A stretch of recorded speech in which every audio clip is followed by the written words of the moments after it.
Exception reports. Exception reports have an exception date, the rule, the time. It's different than everything else we've ever learned about. Broker-dealers must ensure that the firm has all reports produced to review for unusual activity in customers' accounts. Broker-dealers must keep these exception reports for only 18 months after the date the report was generated. So that's really the shortest period of time that we ever talk about. Exception reports only need to be kept for 18 months after the date the report was generated. SEC Rule 17A-4 does require certain records be kept for the life of the broker-dealer firm. We mentioned that. Articles of incorporation, partnership article, minutes of board meetings, all licenses showing registration of the member with any securities regulatory authority. This includes Form BD and any amendments, and stock certificate books. Life of the firm and any successor firm. We said that. Blotters or other records of original entry, ledgers, and customer accounts. How long did those have to be kept for? We said that, but that was at the beginning of all of these dates. 6 years. Most everything else is only 3. 2 years readily accessible in the office. SEC Rule 17A-5 requires the broker-dealers report their financial condition to regulatory agencies by filing what's called a focus report. It's Form X17A-5. They're never going to call it that. It's called a focus report. So focus stands for Financial and Operational Combined Uniform Single Report. So focus reports. So broker-dealers file these focus reports.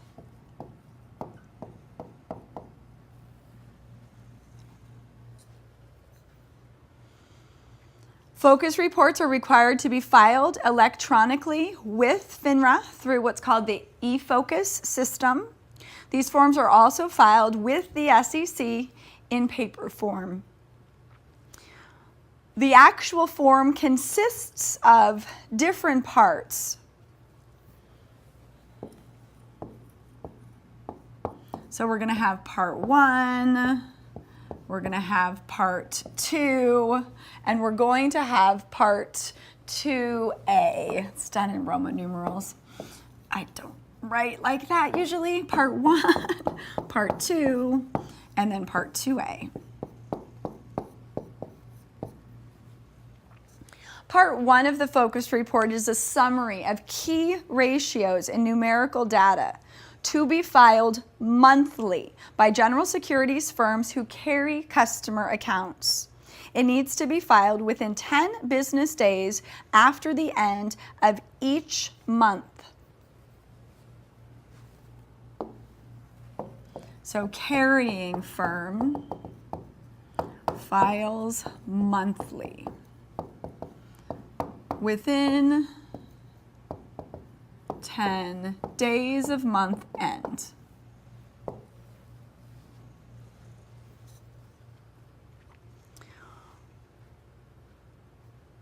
Focus Part 2 is the firm's balance sheet, income statement, and net capital computation. It is filed quarterly by general securities firms who carry customers' accounts. So Part 2, filed within 17 business days after the end of the calendar quarter. So this is really financials.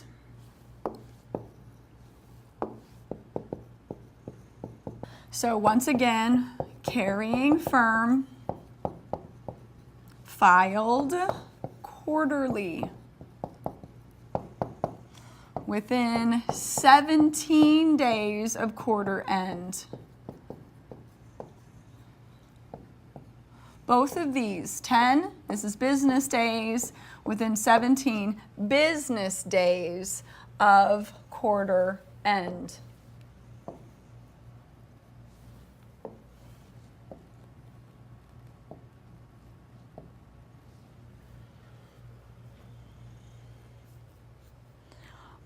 Focus Part 2A It's similar to Part 2, so it contains financial data, but it is required to be filed by introducing fully disclosed firms. So those firms who do not clear or carry customers' accounts. So if the firm is a clearing firm, then they do Focus Part 1 monthly within 10 business days of the end of the month, and they do Focus Part 2 quarterly within 17 business days of the end of the quarter. If they are an introducing firm, a fully disclosed firm, then they file Part 2A, still quarterly. So this is for the introducing or fully disclosed firm.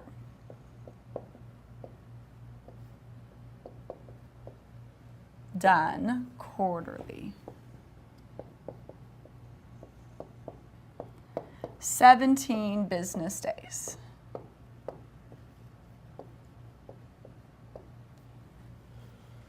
So these forms are filed with FINRA electronically and on paper forms with the SEC.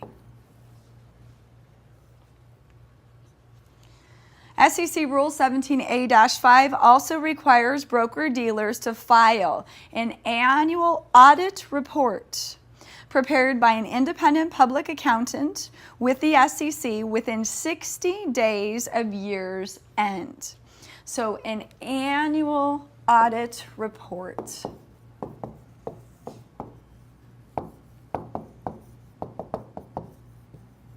So prepared by an independent CPA, filed with the SEC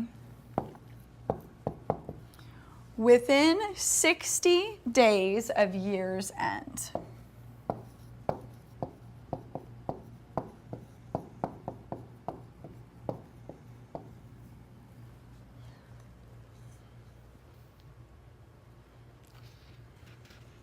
So some dates to practice. The test likes the dates.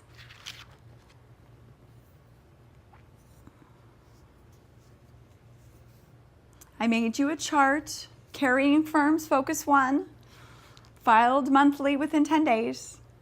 Carrying firms, Focus Part 2, financial data, quarterly within 17 business days after the quarter end. Or, this is new, within 2 business days of withdrawal from membership. If the firm withdraws, they have to file Focus 2 within 2 business days of withdrawal from membership. When do they have to do the annual audited report? It's Part 2, Focus Part 2, within 60 days of the end of the year's end, within 60 days. Customers of carrying firms receive 2 reports. A semi-annual report.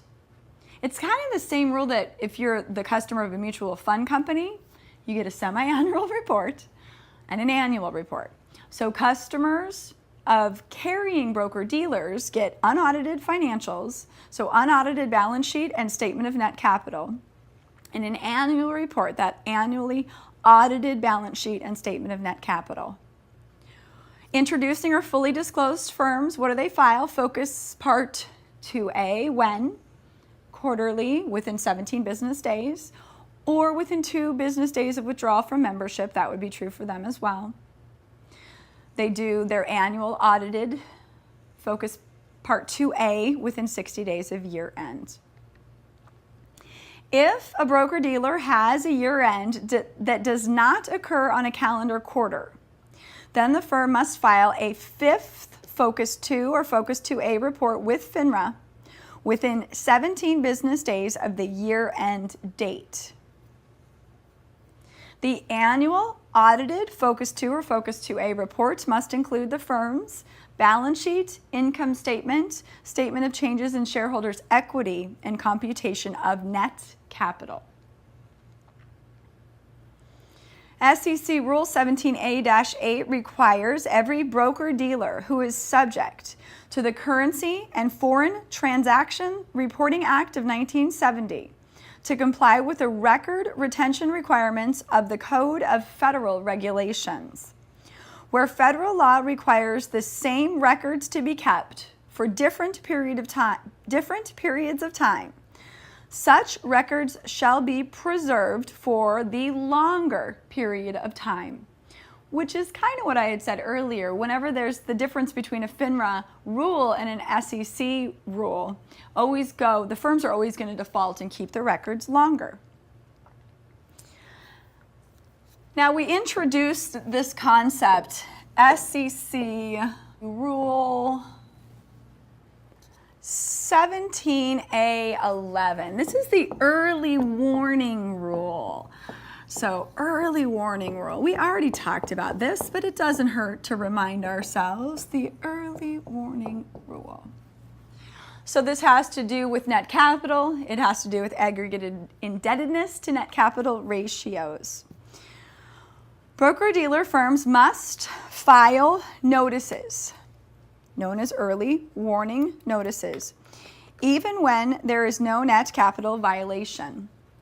If a broker-dealer has a ratio of aggregate indebtedness to net capital exceeding, what did we say, 12 to 1, exceeding 12 to 1, so aggregate indebtedness to net capital greater than 12 to 1 requires the filing of an early warning rule. Or if the dollar amount of net capital is less than 120% of its minimum requirement. So less than 120% of minimum net capital. Both of these are the triggers to the early warning rule. AI to NC greater than 12 to 1, or net capital less than 120% of the firm's minimum requirement. This requires notification to the SEC and to FINRA within 24 hours. So within 24 hours.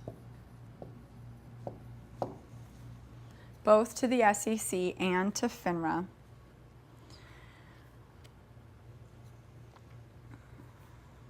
If there is an established mutual fund broker-dealer who opens up new accounts on a subscription basis only, what's the least that they can have as net capital? What's the minimum net capital for a broker-dealer firm that engages in mutual fund transactions on a subscription basis only? Do you remember? $5,000. That firm would be required to file an early warning notice if their net capital falls below 120% of their net capital requirement. So 120%, the test always lets you have a calculator. You can't take your cell phone or any programmable HP or anything like that. But a basic non-programmable calculator would be allowed. So what that means is if net capital falls below $6,000, then that is subject to the early warning rule. That same firm, the broker-dealer firm that deals with mutual fund sales on a subscription basis only, would fall under the early warning rule if their ratio of aggregate indebtedness to net capital exceeds 12 to 1. Even though the minimum ratio for an established firm been in business for more than a year is actually 15 to 1. Clearing firms that are subject to the minimum net capital of $250,000 are required under the early warning rules to file a report within 24 hours anytime their net capital falls below what? So how would we figure this out? So if it falls below 120% of minimum net capital for the clearing firm is $250,000. So if it falls below $300,000, within 24 hours, the firm would be required to notify the SEC and FINRA. Firms subject to the early warning rule are not required to cease doing business. They are Not required to cease doing business, of course not. They may be required to cease opening new accounts, restrict payments to partners, officers, or shareholders of the firm, and or reduce the size of the firm's securities positions. They are not going to be held to no expansion of business, however, unless they violate one of the rules. Immediate notification to FINRA is required when the firm's net capital falls below the minimum required, if it's an established firm and their aggregate indebtedness to net capital exceeds 15-1.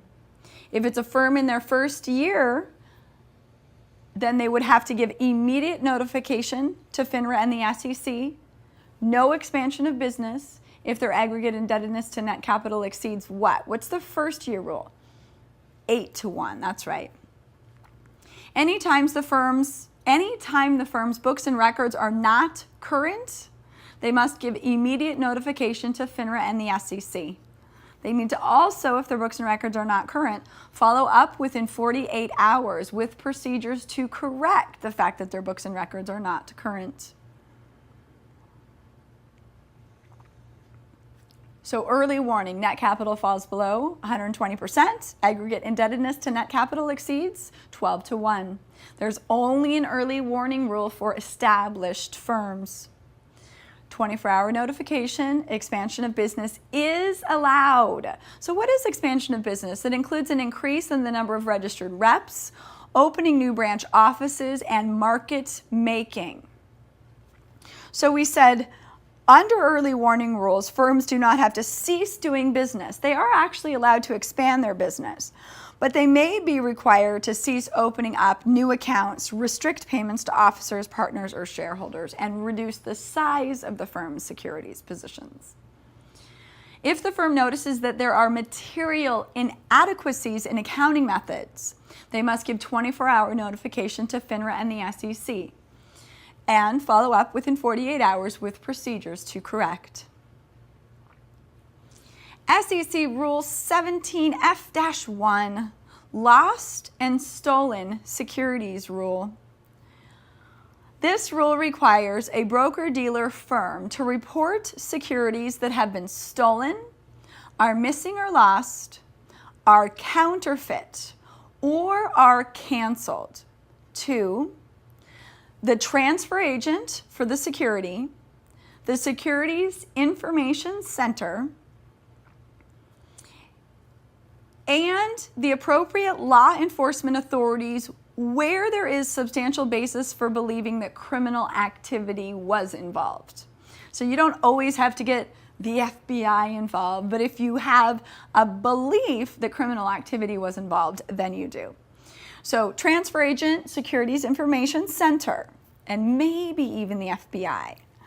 So the Lost and Stolen Securities Program was started in 1977 as a means for reducing trafficking in lost, stolen, missing, and counterfeit securities. The program is essentially a database of securities reported to the Commission's designee, which is currently the Securities Information Center, SIC. The database can be accessed by registered participants to determine if securities in their possession are listed as lost, stolen, or counterfeit. The Dodd-Frank Wall Street Reform and Consumer Protection Act of 2010 expanded the Lost and Stolen Securities Program to include all canceled certificates, not just the lost and stolen canceled certificates. So it does now require the reporting of all canceled certificates. So what's the rule if it is a stolen certificate? Every reporting institution shall report to the SIC, so the Securities Information Center, and to the registered transfer agent for the issue, the discovery of the theft or loss of any securities certificates where there is substantial basis for believing that criminal activity was involved. Stolen. Sounds criminal, right? Every reporting institution shall promptly report to the FBI upon the discovery of the theft or loss of any certificates where there is substantial basis for believing that criminal activity was involved. So, stolen securities.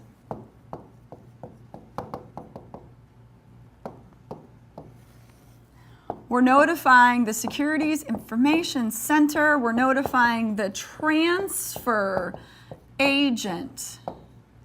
And we're notifying the FBI.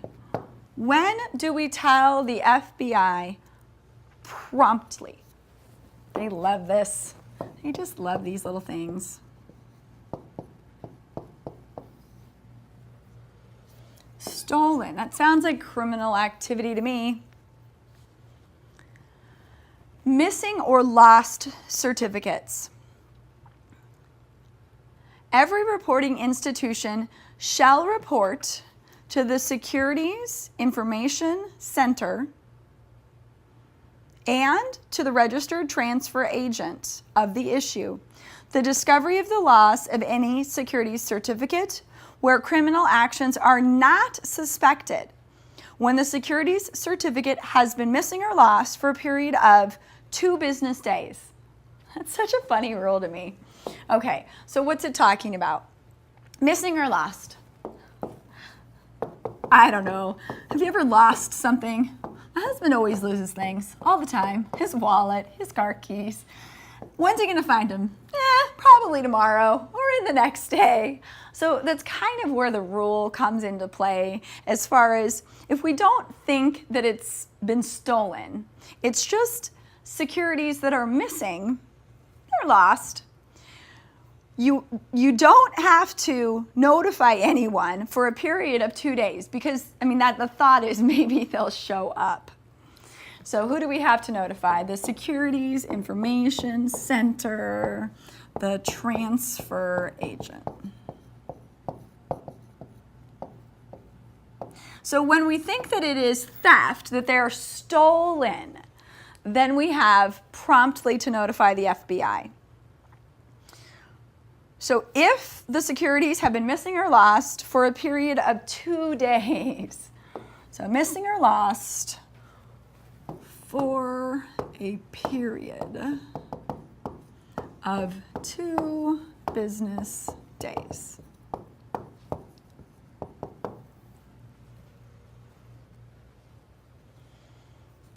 Counterfeit securities.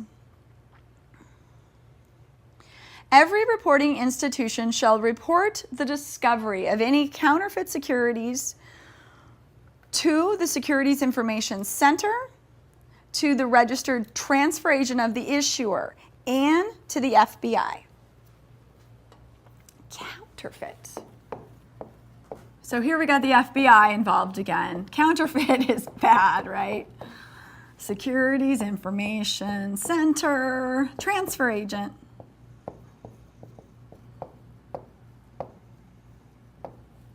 FBI.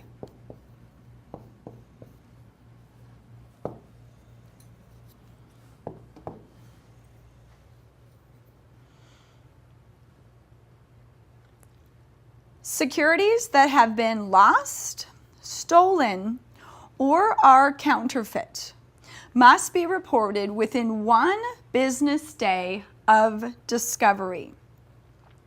So, let's try to make sense of this. This is really written funny. Securities that are lost, stolen, or counterfeit. Lost, stolen, or counterfeit. Must be reported within 1 business day of discovery.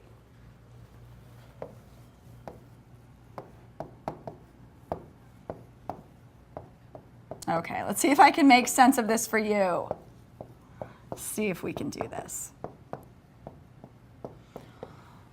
What did we say when a security is believed to have been stolen? We said that the reporting institution that realizes that they believe that the security has been stolen must tell the SIC, the transfer agent, and the FBI. Who had to be told promptly? The FBI. When does the SIC and the transfer agent need to be told? Within 1 business day of discovery. Does that seem fair? Okay, what about the rule for missing or lost securities? So this rule for lost securities, it's not considered missing or lost unless it's been gone for how long? What does it say? A period of 2 business days. So you give 2 business days, and then at the end of that, you're just, okay, it's lost, it's missing, I don't know where it is. Within 1 business day of then, it must be reported to the transfer agent and the Securities Information Center. So first you give 2 business days to try to find it. Then within 1 business day of that, it's kind of like 3 days, but they don't usually say it like that. Within 1 business day of discovery. So you don't really discover that it's been lost or missing until after you've looked for it for 2 days. Within 1 business day, it must be reported to the transfer agent and the Securities Information Center. Counterfeit, if they're believed to be counterfeit, tell the FBI, the SIC, and the transfer agent when? Within 1 business day of discovery. So hopefully that helps. Oh, recovery. What if you said it was lost, you thought it was stolen, but you found it? Recovery of securities that were lost or stolen must be reported within 1 business day after discovery. Tell them that it's back. Every reporting institution that originally made a report in which criminality was indicated shall be required to notify the FBI that the securities certificates have been recovered. Broker-dealers must maintain and preserve in an easily accessible place for 3 years copies of all forms filed under this rule, all agreements between reporting institutions regarding registration, and all confirmations or other information received from the Commission or from the Securities Information Center as a result of inquiry. So kept on file, anything related to lost or stolen securities. Now it includes canceled securities. It always included counterfeit securities. So kept on file for 3 years.